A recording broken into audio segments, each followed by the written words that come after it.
네, 오늘 현대그린푸드 얘기 좀 해볼까 하는데요. 와, 사업 부문이 꽤 많더라고요. 어디부터 볼까요? 역시 그 가장 큰 단체 급식부터 시작하는 게 순서겠죠. 매출 비중도 제일 높으니까요. 맞아요. 단체 급식, 이게 뭐 현대그린푸드의 근간이잖아요. 꾸준히 잘해왔고. 네, 안정적인 사업인 건 맞습니다. 근데 최근에 정말 재밌는 기회가 생긴 것 같아요. 바로 군부대 급식 시장, 이게 민간에 열리면서요. 아, 그 군부대 시장 개방 말씀이시군요. 네, 2025년 올해만 해도 벌써 23개 부대가 입찰에 나왔고 현대그린푸드가 재빠르게 3곳이나 따냈다고 하더라고요. 네, 3곳 수주했죠. 성과라면 성과인데? 하반기에도 추가 입찰이 있다니까. 와, 이거 정말 새로운 성장 동력 아닌가요? 병원 쪽 고객사들 병상 가동률도 이제 회복세라고 하고요.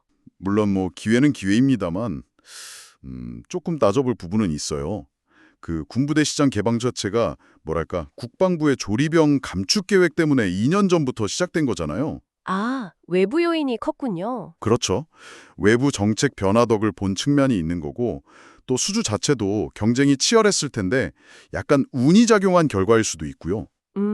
운이라? 그리고 기존 고객사 중에서는 범연대 계열사, 예를 들면 현대제철 같은 경우 최근 몇 년 가동률 이슈가 좀 있었잖아요. 아, 네, 맞아요. 회사 측에선 비중이 작다고는 하지만 어쨌든 이런 잠재 리스크도 있다는 거죠. 그렇군요. 해외 급식은 좀 어떤가요? 중동 쪽에서 사업을 꽤 한다고 들었는데요. 해외 급식, 특히 중동 4개국 사업은 이게 대부분 건설 프로젝트랑 같이 가거든요. 건설 현장 식당 같은 건가요? 네, 맞습니다. 근데 이게 그 프로젝트가 끝나면 매출이 확 줄어드는 구조예요. 예를 들어 사우디 자프라 프로젝트. 이거 굉장히 컸는데 이제 마무리 단계거든요. 그럼 매출이 줄겠네요? 네, 하반기부터는 감소가 예상되죠. 이걸 메우려면 비슷한 규모의 신규 수주가 꼭 필요한데 그게 아직은 좀 불투명한 상황입니다. 그렇군요. 단체 급식도 마냥 좋은 소식만 있는 건 아니네요. 그럼 다음으로 식자재 유통사업. 이 시장이 무려 60조 원 규모라면서요? 네, 60조. 시장 자체는 크죠. 와, 정말 어마어마한데 현대그린푸드가 여기서도 잘하고 있겠죠? 2023년까지는 성장세가 제일 좋았다고 하던데요. 군납 쪽에서 특히요? 2023년까지는 그랬습니다. 군납 식자재 시장 초기에 수주를 늘리면서 외형을 키운 건 맞아요. 네네. 근데 2024년부터 그 성장세가 딱 꺾였어요. 꺾였다고요? 갑자기요? 네, 그 군납 식자재 입찰 방식이 바뀌었거든요. 무작위 추천 방식으로요. 무적의 추첨이요? 그럼 실력이랑 상관없이 그냥 운으로? 그렇죠. 뭐 기본 조건은 있겠지만 결국엔 운이죠. 이게 회사 노력만으로는 어떻게 할 수가 없는 변수가 생긴 거예요. 실제로 방식 바뀌고 나서 매출 줄었고요. 그래서 식자재 사업 전체가 역성장을. 그럼 60조 시장이라는 게 뭐 크게 의미가 없을 수도 있겠네요. 경쟁만 치열하고. 의미가 없다기보다는 그 안에서 점유율을 늘리기가 정말 어렵다는 거죠. 완전 경쟁 시장이라서요. 업계 1등인 CJ 프레시웨이조차도 매출 3조 원 정도예요. 시장 크기에 비하면 점유율이 정말 낮네요. 네, 그만큼 치열하다는 뜻입니다. 물론 하반기에 병원 고객사들 수요 회복되면 좀 나아질 순 있겠지만 근본적인 어려움이 있는 거죠. 식자재 사업도 고민이 깊겠네요. 그럼 분위기를 바꿔서 외식 사업, 이쪽은 진짜 잘 되고 있다면서요. 아, 외식 쪽 실적은 네, 괜찮게 나왔죠. 자체 브랜드가 25개나 되고 특히 현대백화점 안에 있는 브랜드들이 작년 대비 2자릿수 성장을 했다고. 이건 정말 좋은 소식 아닌가요? 요즘 백화점에 사람 많아진 덕을 보는 것 같아요. 네, 맞습니다. 매출의 한 70% 정도가 현대백화점 입점 브랜드에서 나오니까요. 백화점 경기가 좋으면 같이 실적이 좋아지는 거죠. 그렇죠. 시너지 효과네요. 그런데 그 70%라는 숫자를 좀 주목해야 합니다. 70%요? 왜요? 매출 대부분이 현대백화점이라는 한 채널에 너무 집중되어 있다는 거죠. 이건 반대로 말하면 백화점 경기가 꺾이면 같이 타격을 받겠네요. 네, 바로 실적에 영향이 갈 수밖에 없는 구조적인 리스크가 있는 겁니다. 의존도가 너무 높은 거죠. 듣고 보니 그렇네요. 한쪽에 너무 쏠리는 건 좀. 그럼 나머지 30%는요?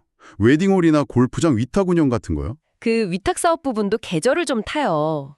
웨딩홀 뷔페나 골프장 식당은 보통 봄, 가을이 성수기고 겨울이나 여름은 좀 비수기잖아요. 아, 그렇죠. 확실히 그렇죠. 네, 그래서 연간 실적 볼 때 이런 계절성도 감안해야 하고요. 결국 백화점 의존도 높고 나머지도 계절 타고 안정성 면에서는 조금 아쉬운 거죠. 외식 사업도 자세히 보니 마냥 웃을 수만은 없군요. 자, 그럼 이제 진짜 미래 성장 동력으로 얘기 많이 나오는 그리팅 브랜드. 아, 그리팅이요? 네, 5년 전 2020년에 성남의 스마트 푸드 센터 딱 짓고 시작한 HMR 브랜드잖아요. 건강, 다이어트, 특히 메디푸드까지. 전 이쪽이 정말 기대돼요. 메디푸드 시장에 대한 기대감이 있죠. 당장은 자사물 판매 비중이 높다고는 하지만 건강에 대한 관심은 계속 커질 거고 메디푸드는 나중에 병원 환자식으로도 갈 수 있지 않을까요? 장기적으로 보면 엄청난 잠재력 같은데요. 잠재력하고 현재 성과는 좀 구분해야 할 것 같습니다. 방향 자체는 좋아요.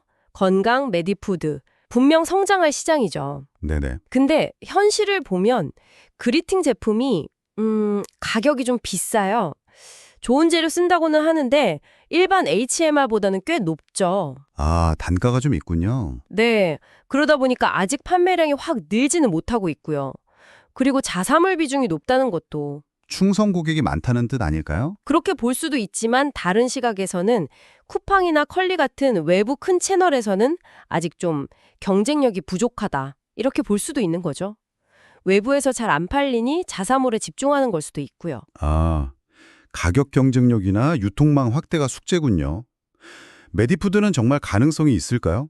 병원 납품 같은 거요? 메디푸드 쪽은 회사에서도 계속 얘기하고 있고 연구 개발도 하는 걸로 알아요.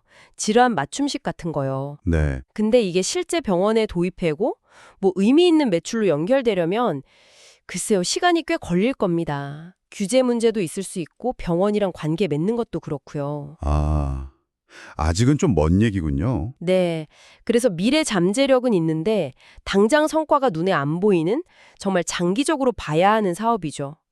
지금은 계속 투자가 들어가는 단계고요. 이 투자가 언제 결실을 볼지가 관건입니다. 그렇군요. 투자의 시간이 필요하다. 알겠습니다. 그럼 다시 해외로 가볼까요? 아까 중동 얘기는 좀 했는데 다른 지역은 괜찮나요? 총 7개국이나 한다던데? 해외 사업 다각화 자체는 의미가 있죠. 특히 미국에서는 기아랑 현대차 공장에 식사 제공하고 있고 조지아주에 새로 짓는 배터리 공장 식당 운영권도 지금 협의 중이라고. 이건 진짜 새로운 기회 아닌가요? 미국 쪽 현대차 기아 공장 급식은 안정적일 수 있고요. 배터리 공장 운영권 따내면 당연히 좋죠. 근데 중요한 건 아직 협의 중이라는 겁니다. 확정된 건 아니에요. 아직 확정은 아니군요. 네. 반면에 다른 지역은 좀 어려움이 있어요. 중국은 주 고객사인 현대차, 모비스 판매 부진이 길어지면서 급식 사업도 그냥 정체 상태고요. 멕시코는요? 거기도 사업이 꽤 컸던 것 같은데요. 멕시코는 타격이 더 큽니다. 삼성 엔지니어링의 도스보카스 가스 플랜트 프로젝트가 작년에 끝나면서요. 관련 매출이 거의 반토막 났어요. 와, 반토막이요? 그럼 그 리스크가? 네. 이게 아까 중동 얘기랑 똑같은 거예요. 특정 고객사, 특정 프로젝트에 너무 의존하니까 그게 끝나거나 잘못되면 실적이 확 꺾이는 거죠. 해외 사업 전반적으로 이런 변동성 리스크가 커요. 해외 사업도 리스크 관리가 핵심이네요. 그렇죠. 안정적인 성장을 기대하기는 좀 어려운 구조죠. 알겠습니다. 자, 그럼 마지막으로 주주 환원 정책. 이거 투자자분들한테는 정말 중요하잖아요. 네, 중요하죠. 현대그린푸드걸 이 부분은 꽤 신경 쓰는 것 같아요.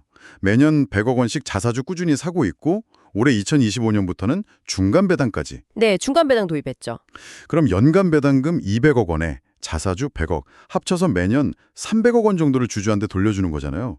이 정도면 꽤 괜찮은 거 아닌가요? 네, 연간 300억 원. 규모 자체는 긍정적인 신호입니다. 주주를 생각한다는 거죠.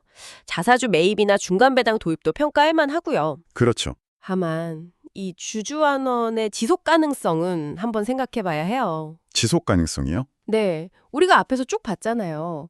식자재 사업 어렵고 해외 사업 변동성 크고 그리팅은 아직 투자 단계고 이런 상황에서 매년 300억 원 현금을 계속 주주환원에 쓰는 게 이게 장기적으로 가능할까 하는 거죠. 아, 벌어들이는 거에 비해서 너무 많이 쓰는 거 아니냐 이런 걱정이실까요? 그렇죠. 혹은 이 돈을 주주환원보다 사업 경쟁력 강화나 미래 투자에 쓰는 게 더 나은 선택 아니었을까? 뭐 이런 생각도 할 수 있고요. 주주환원 자체는 좋은데 이게 회사의 본질적인 체력 개선이랑 같이 가야 의미가 더 크다는 거죠. 지금 상황에서는 이 300억 원이 조금은 버거워 보일 수도 있겠다는 생각입니다. 네, 오늘 현대그린푸드의 사업들을 정말 하나하나 깊게 파헤쳐봤나요? 정리를 좀 해보면 제 생각에는요. 현대그린푸드는 역시 단체급식이라는 안정적인 기반이 있고 여기에 군부대라는 새로운 시장을 뚫으려는 노력이 보이는 것 같아요. 근데 그 부분은 그렇죠.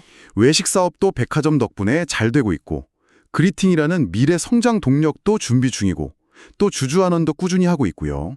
저는 이런 긍정적인 면들이 눈에 띄네요. 반면에 제가 보는 관점은 조금 다릅니다. 주력 사업인 식자재는 경쟁도 심하고 입찰 방식 때문에 어려움을 겪고 있고요. 해외 사업은 특정 고객 리스크가 너무 커서 불안정하고요. 네, 그 부분도 지적해 주셨죠. 신사업인 그리팅은 아직은 좀 시간이 필요해 보이고 돈도 계속 들어가야 하고요. 이런 상황에서 주주환원 규모의 지속 가능성도 좀 의문이고요. 결국은 이 안정적인 기존 사업이랑 불확실하지만 키워야 하는 신사업 사이에서 균형을 어떻게 잡느냐. 이게 현대그린푸드의 제일 큰 숙제 같아요. 안정적인 현재와 잠재력 있는 미래 사이의 균형.